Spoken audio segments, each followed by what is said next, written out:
Hello, good afternoon my dear students. Welcome to Siddhi institute. आप सभी का एक बार फिर से हमारे यूट्यूब चैनल सिद्धि इंस्टीट्यूट में आप सभी का स्वागत है।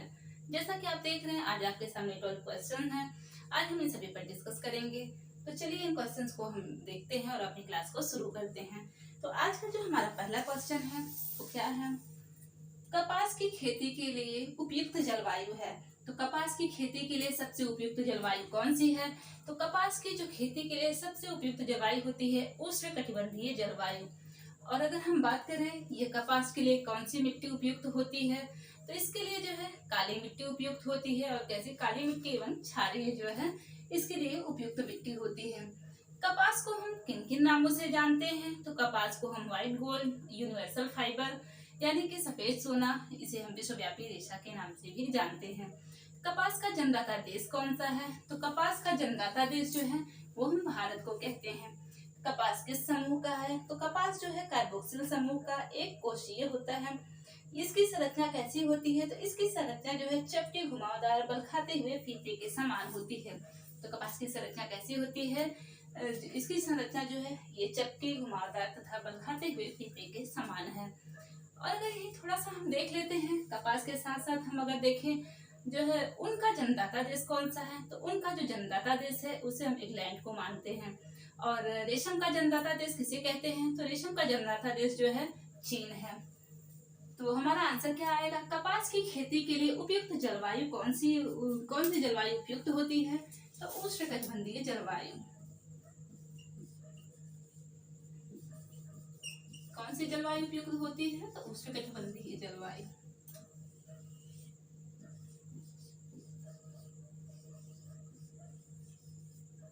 उष्णकटिबंधीय जलवायु।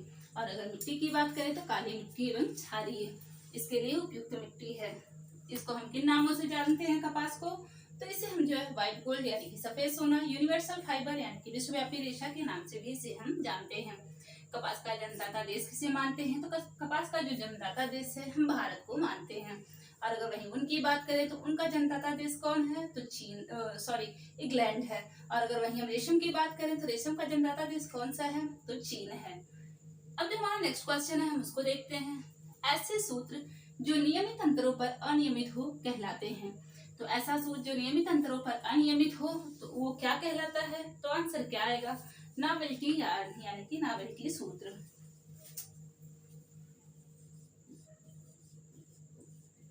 नावेल्टी यार्न यानी नावेल्टी सूत्र। नावेल्टी सूत्र के अंतर्गत कई आते हैं। कौन कौन से हैं?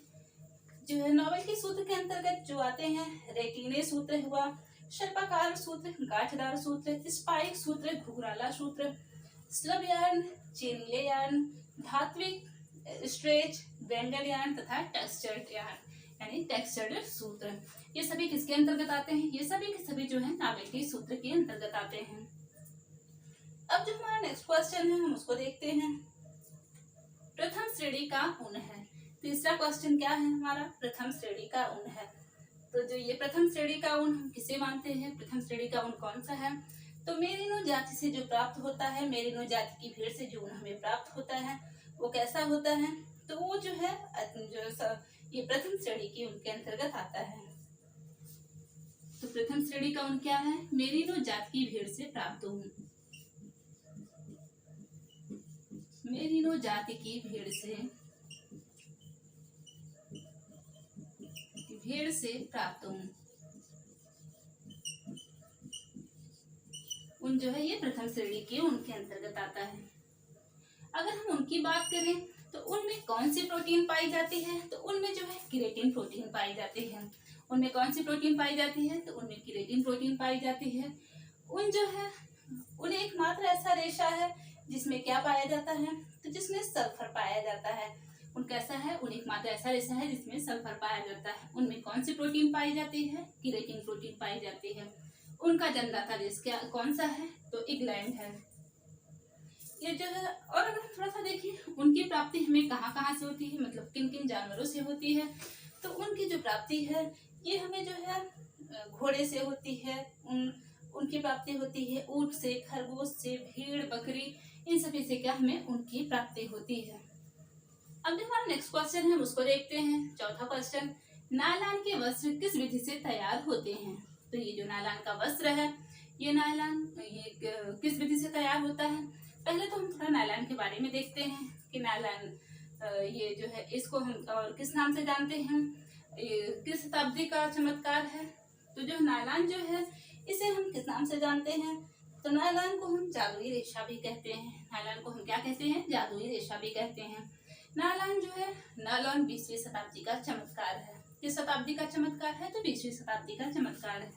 अगर हम नायलॉन के फादर ऑफ नायलॉन के बारे में बात करें तो फादर ऑफ नायलॉन कौन है? तो आंसर हमारा क्या आएगा? Wallace H Carothers. तो फादर ऑफ नायलॉन कौन है? तो वायलेस एच कैरोथर्स है। अब जो हमारा क्वेश्चन है, नायलॉन के वस्त्र किस विधि से तैयार होते हैं? तो जो हमारा आंसर है, ये रासायनिक विधि से तैयार होते हैं। ये 100% केमिकल से बना वस्त्र है। ये किस विधि से तैयार होते हैं? तो रासायनिक विधि के द्वारा तैयार होते हैं। ये 100% केमिकल से बना वस्त्र है, 100% केमिकल से।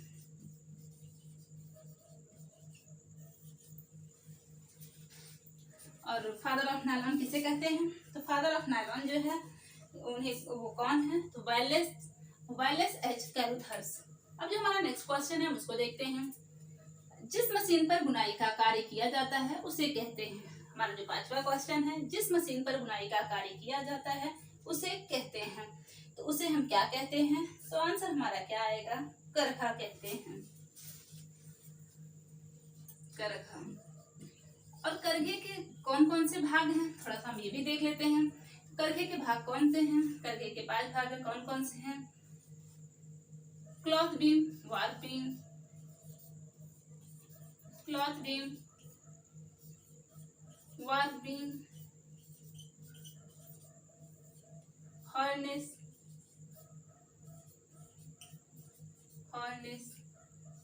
शटल,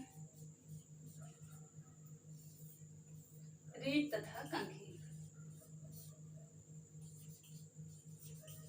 रीड तथा कंघी।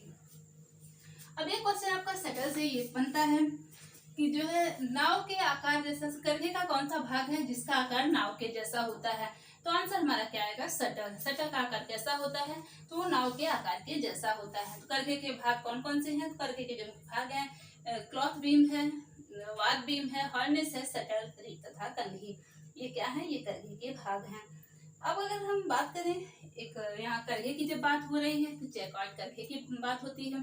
तो ये जैकॉर्ड करघे का निर्माण कब हुआ था? इसका आविष्कार कब हुआ था और किसने किया था? तो ये जो जैकॉर्ड करघा है इसका आविष्कार कब हुआ था, कब और किसने किया था? तो जैकॉर्ड करघे का आविष्कार फ्रेंचमैन जोसेफ मेरी जैकॉर्ड ने किया था। और कब किया था? तो 1801 ईस्वी में। जैकॉर्ड करघे का निर्माण कब हुआ? उन्होंने अपने ही नाम पर करघे का नाम रखा था। क्या नाम था उनका? तो ये जो जैकॉर्ड करघे का आविष्कार फ्रेंचमैन जोसेफ मेरी जैकॉर्ड ने 1801 ईस्वी में किया था। अब जो हमारा नेक्स्ट क्वेश्चन है हम उसको देखते हैं। 6वां क्वेश्चन, बंधन क्षमता का अर्थ होता है। तो बंधन क्षमता का अर्थ क्या होता है? तो रेशे का आपस में सटने का गुण ही क्या कहलाता है? बंधन क्षमता कहलाता है। रेशों का आपस में सटने का गुण ही क्या कहलाता है? बंधन क्षमता। रेशों का आपस में सटने का गुण ही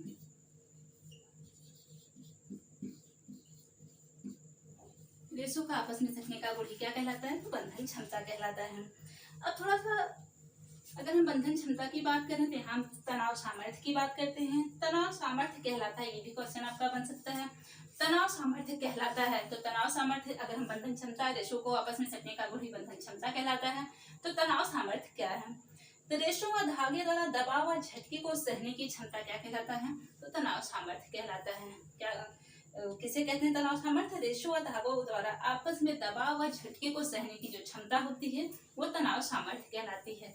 इसमें जो है धागे की मजबूती भी होती है। और जो हमारा नेक्स्ट क्वेश्चन है उसको देखते हैं। 7वां, पार्कर के अनुसार आराम मानव व्यवहार का प्रेरणा मूल्य है। तो पार्कर के अनुसार आराम मानव व्यवहार का प्रेरणा मूल्य है। तो ये जो है, ये जो क्वेश्चन है ये इसका आंसर क्या होगा? ये सत्य है या असत्य है? यानी कि पार्कर ने मानव व्यवहार के प्रेरणा मूल्यों में जो है आराम को शामिल किए हैं या नहीं। तो आंसर क्या होगा? ये जो पार्कर हैं इन्होंने 9 प्रकार के जो है इन्होंने मुख्य मानव व्यवहार के मूल्यों की बात की है। कितने प्रकार के? 9 प्रकार के। बाद में उन्होंने 2 प्रकार के और बताए हैं। तो जो 9 प्रकार के बताए हैं उसमें क्या है? आराम भी आता है। तो आंसर हमारा क्या आएगा? पार्कर के अनुसार आराम मानव व्यवहार का प्रेरणा मूल्य है। ये सत्य कथन है। ये क्या है? तो ये सत्य है। तो पार्कर ने कितने मुख्य मानव व्यवहार मूल्यों को बताया है? तो पहले उन्होंने मुख्य 9 बताए हैं, बाद में उन्होंने 2 और को जोड़े हैं।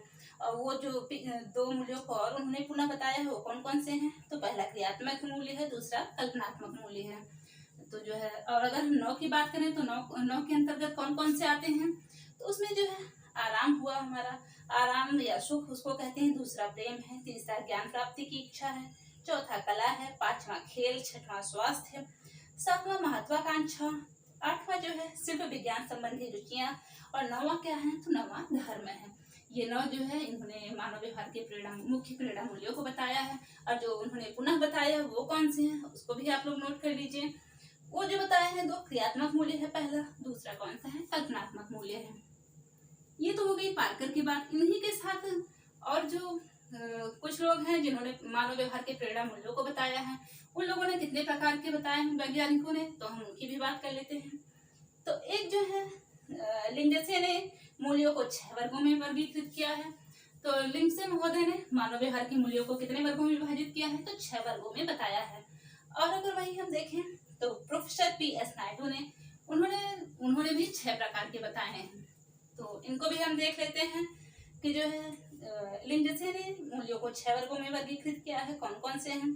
तो पहला जो है सामाजिक मूल्य, दूसरा आर्थिक मूल्य, तीसरा कौन सा है? सैद्धांतिक मूल्य है, चौथा सौंदर्यात्मक मूल्य है, और पांचवा राजनीतिक मूल्य, छठा क्या है? धार्मिक मूल्य। ये तो लिंडसे ने बताया है। अगर हम प्रोफेसर पी.एस. नायडू की बात करें, इन्होंने जो है भारतीय संस्कृति के अनुसार मूल्यों को 6 वर्गों में जो है बांटा है। उन्होंने कौन कौन से बताए हैं? तो उन्होंने जो 6 बताए हैं उन्होंने पहला आर्थिक मूल्य है, दूसरा शारीरिक मूल्य, तीसरा सामाजिक मूल्य, चौथा मनोवैज्ञानिक मूल्य, पांचवा दार्शनिक मूल्य, और जो छठे की जो बात की है उन्होंने आध्यात्मिक मूल्य को बताया है। तो ये किसके अनुसार हो गया? तो ये प्रोफेसर पी नायडू के अनुसार हो गया। अब जो हमारा नेक्स्ट क्वेश्चन है हम उसको देखते हैं। केवल वही 8वां क्वेश्चन है, मनुष्य से बढ़कर मनुष्य के लिए कोई भी वस्तु उपयोगी नहीं है। तो ये स्टेटमेंट क्या है? मनुष्य से बढ़कर मनुष्य के लिए कोई भी वस्तु उपयोगी नहीं है, यह कथन है। तो यह कथन किसका है कि मनुष्य से बढ़कर मनुष्य के लिए उपयोगी कोई वस्तु नहीं है? यह स्टेटमेंट किसका है? तो आंसर क्या आएगा? आइंस्टीन का। ये किसका स्टेटमेंट है? आइंस्टीन का।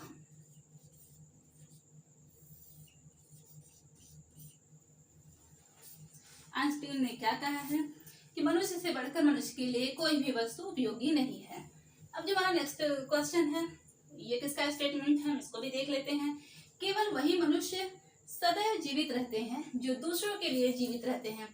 केवल वही मनुष्य सदैव जीवित रहते हैं जो दूसरों के लिए जीवित रहते हैं। बाकी जीवित रहने की अपेक्षा क्या होते हैं? मृतक होते हैं। यह स्टेटमेंट किसका है? तो हमारा आंसर क्या आएगा? यह जो स्टेटमेंट है यह स्वामी विवेकानंद का है।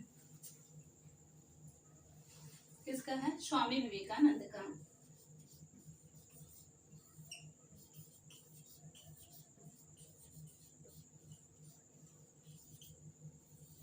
स्वामी विवेकानंद जी का है। उन्होंने क्या कहा है कि केवल वही मनुष्य सदैव जीवित रहते हैं जो दूसरों के लिए जीवित रहते हैं। बाकी क्या है? तो बाकी जीवित रहने की अपेक्षा मृतक होते हैं। यह स्टेटमेंट किसका है? स्वामी विवेकानंद का। ये जितने भी स्टेटमेंट जितने भी कथन वाले क्वेश्चन होते हैं आप इनको नोट कर लीजिएगा क्योंकि ये सभी के सभी इंपॉर्टेंट होते हैं। ये कहीं से भी पूछ लिए जा सकते हैं। तो आप अगर इसको एक जगह सीक्वेंस में लिखे रहेंगे तो आसानी से याद हो जाएगा। अब जो हमारा नेक्स्ट क्वेश्चन है उसको देखते हैं। रेशम में कितने प्रकार रेशम में जो पाई जाने वाली प्रोटीन है उसमें कितने प्रकार के अमीनो अम्ल पाए जाते हैं? तो रेशम, थोड़ा सा पहले हम रेशम की बात करते हैं। तो रेशम जो है, रेशम का जन्मदाता देश कौन सा है? तो रेशम का जन्मदाता देश चीन है। रेशम में कौन सी प्रोटीन पाई जाती है और कौन सा गोद पाया जाता है? तो रेशम में जो प्रोटीन पाई जाती है फाइब्रिन प्रोटीन पाई जाती है, और गोद कौन सा पाया जाता है? तो सेरेसिन, यानी कि रेशम में जो है फाइब्रिन प्रोटीन तथा सेरेसिन गोद पाया जाता है। अब ये जो सेरेसिन गोद फाइब्रिन प्रोटीन है, इसमें कितने प्रकार के अमीनो अम्ल पाए जाते हैं? इसमें 4 प्रकार के अमीनो अम्ल पाए जाते हैं, और वो अम्ल कौन कौन से हैं? तो ग्लाइकॉल है, एलानिन है, लेसिन, टायरोसिन। कौन कौन से हैं? तो पहला जो है इसमें ग्लाइकॉल, एलानिन,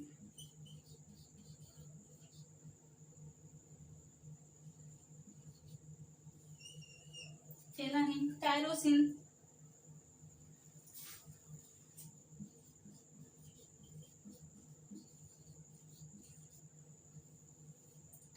तथा लेसिन। ये 4 प्रकार के अमीनो अम्ल पाए जाते हैं किसमें? रेशम की प्रोटीन में। और रेशम का जन्मदाता देश कौन सा है? तो चीन है। और रेशम के कीड़े का नाम क्या है? तो बॉम्बेक्स मोरी है। यह इसका कीड़ा जो है किस पेड़ पर पलता है? तो शहतूत के पेड़ पर पलता है। रेशम की देवी कौन सी है? तो सीलिंग ची है। रेशम की देवी कौन सी है? सीलिंग ची है। रेशम जो है प्राकृतिक जगत का सबसे लंबा रेशा है, यानी फिलामेंट है। रेशम क्या है? रेशम प्राकृतिक जगत का सबसे लंबा रेशा यानी फिलामेंट है। और ये प्राकृतिक जगत में किसमें पाया जाता है? तो ये प्राकृतिक जगत में भी ये हमें प्राणिक जगत से प्राप्त होता है। प्राणिक जगत से हमें 2 रेशे प्राप्त होते हैं। कौन कौन से? पहला रेशम, दूसरा पूर्ण। ये जो है हमें प्राणिक जगत से प्राप्त होते हैं। अब जो हमारा नेक्स्ट क्वेश्चन है हम उसको देखते हैं। लाल रक्त कणिकाओं, श्वेत रक्त कणिकाओं व प्लेटलेट्स का निर्माण होता है।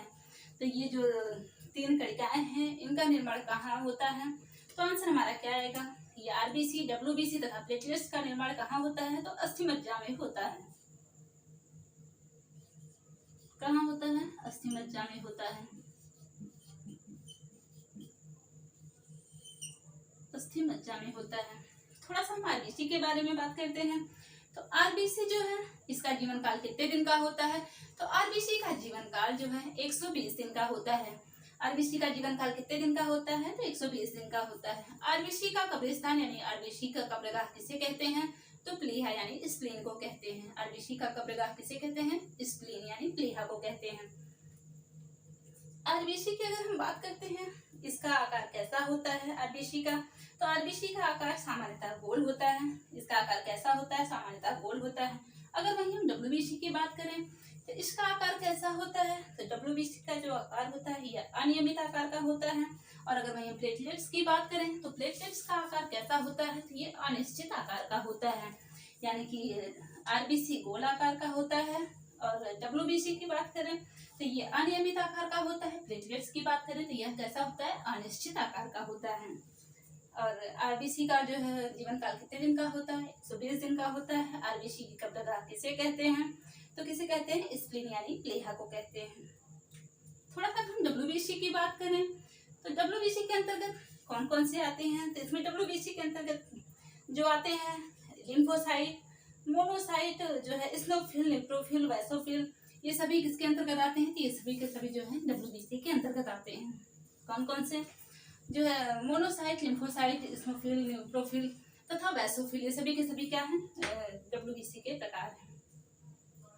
तो जो है आज हमने इसको जो है इसका आंसर क्या आएगा? लाल रक्त कणिकाएं जो आरबीसी, डब्ल्यूबीसी तथा प्लेटलेट्स का निर्माण होता है किसमें? तो अस्थिमज्जा में होता है, यानी बोन मैरो में होता है।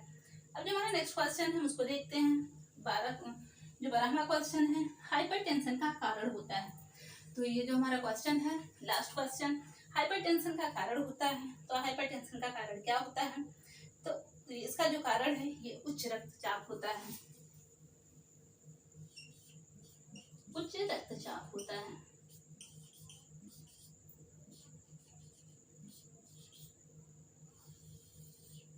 हाइपरटेंशन का कारण क्या होता है? तो उच्च रक्तचाप होता है। एक क्वेश्चन आपका टीजीटी में पूछा गया था कि कैम्फनर आहार का प्रयोग करते हैं। तो ये क्वेश्चन आपका टीजीटी 2021 का पूछा हुआ है। कैम्फनर आहार का प्रयोग करते हैं। तो कैम्फनर आहार का प्रयोग किस बीमारी में करते हैं? किस में करते हैं? तो ये हमारा आंसर क्या आएगा? तो जो है आंसर हमारा आएगा उच्च रक्तचाप में। उच्च रक्तचाप में हम किस आहार का प्रयोग करते हैं, तो कैंपनर आहार का प्रयोग करते हैं। और अगर हम देखें उच्च रक्तचाप में तो जो है इसमें एक क्वेश्चन यहाँ से ये भी बनता है, सोडियम प्रतिबंधित आहार की सलाह दी जाती है। तो सोडियम प्रतिबंधित आहार की सलाह दी जाती है, किसमें दी जाती है, तो हाई ब्लड प्रेशर यानी कि उच्च रक्तचाप में दी जाती है। तो जो है ये भी क्वेश्चन आपका जो है सोडियम प्रतिबंधित आहार की सलाह दी जाती है, ये भी क्वेश्चन आपका पूछा हुआ है। तो किसमें दी जाती है, हाई ब्लड प्रेशर यानी कि उच्च रक्तचाप में। और टीजीटी 2021 में पूछा हुआ क्वेश्चन है कि कैंपनर आहार का प्रयोग करते हैं। तो कैंपनर आहार का प्रयोग हम कब करते हैं, तो उच्च रक्तचाप में करते हैं, यानी हाई ब्लड प्रेशर में करते हैं।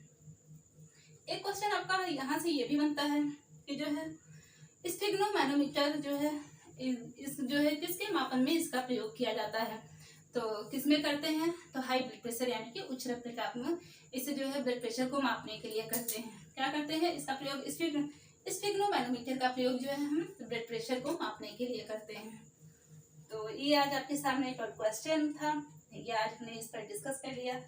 ये जो क्वेश्चंस थे ये हमारे जो है कुछ तो पूछे हुए क्वेश्चंस थे, कुछ जो है ये जहाँ से मिले हमने इसको जो है आपके सामने रखा, क्योंकि यहाँ से जितने भी क्वेश्चन है ये सभी के सभी पूछे जा सकते हैं। तो आपके लिए सभी के सभी क्वेश्चंस बहुत इंपॉर्टेंट हैं। तो चलिए आज के लिए बस इतना ही, मिलते हैं अपने नेक्स्ट वीडियो में कुछ नए क्वेश्चंस के साथ। Thank you.